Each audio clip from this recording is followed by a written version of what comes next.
အားလုံးပဲမင်္ဂလာပါကျွန်တော်ရဲ့ရှေ့ကဗီဒီယိုလေးမှာပြီးနဲ့တရားပေါင်းဆက်ခြင်းအပိုင်း1လေးကိုလေ့လာပေးသွားပြီးဖြစ်တဲ့အတွက်အခုဆက်လက်ပြီးတော့အဲ့ဒီပြီးတရားပေါင်းဆက်ခြင်းအပိုင်း2သင်ခန်းစာလေးကိုပြောပြပေးသွားမှာဖြစ်ပါတယ်သင်ခန်းစာလေးကိုစတင်လေ့လာကြရအောင်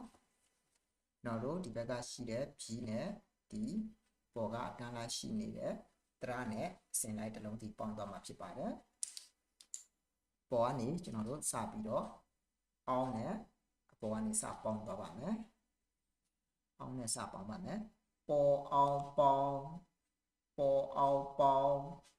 ပေါ်အောင်ပေါင်းမောအောင်မောင်းတဲအောင်တောင်း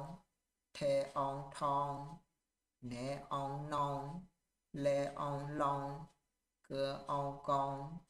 ခဲအောင်ခေါင်းခဲအောင်ဟောင်းနောက်ထပ်အိုးနဲ့ပေါင်းပါမယ်ပေါ်အိုးဖိုးမောအိုးမိုးfor o for te o to te o to ne o no le o lo ke o ko ke o ko khe o ho yu နဲ့ပေါင်းတော့ပါမယ် mo yu miu te yu tiu ne yu niu le yu liu ji yu jiuချီယိုချိုရှီယိုရှိုရဲနဲ့ပေါင်းတော့ပါမယ်ပေါ်ရဲပြဲပေါ်ရဲဖြဲမောရဲမြဲတဲရဲတဲထဲရဲဖြဲနေရဲညဲလဲရဲလျဲကြီးရဲကျဲချီရဲချဲရှီရဲရှဲရွယ်နဲ့ပေါင်းတော့ပါမယ်နေရွယ်ညွယ်လဲရွယ်လွယ်ကြီးရွယ်ကျွဲချီရွယ်ချွဲရှီရွယ်ရွှဲအန်နဲ့ပေါင်းတော့ပါမယ်ပေါ်အန်ပန်ပေါ်အန်ဖန်မောအန်မန်ဖောအန်ဖန်တဲအန်တန်ထဲအန်ထန်နေအန်နန်le an lan ke an kan khe an khan khe an han အိမ်နဲ့ပေါင်းတော့ပါမယ်ပေါ်အိမ်ပိန်ဖောအိမ်ဖိန်မောအိမ်မိန်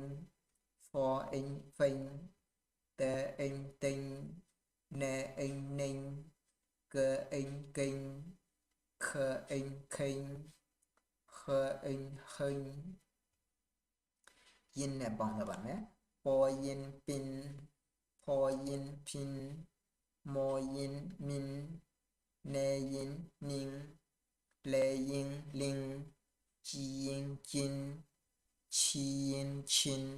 ရှီ yin shin ဒီဘက်ကကတော့ပေါင်းစပ်မှုမရှိပါဘူးzhi on zhang zhi on zhang chi on chang shi on shang ri on rang zi on zang ci on chang si on sang yi on yang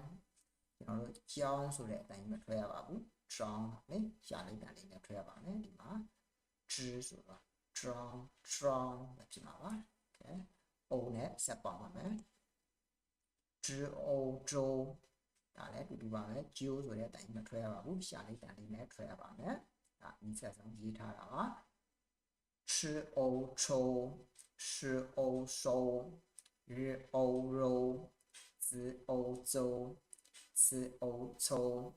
si o sou yi o you နောက်ထပ် yo ရဲ့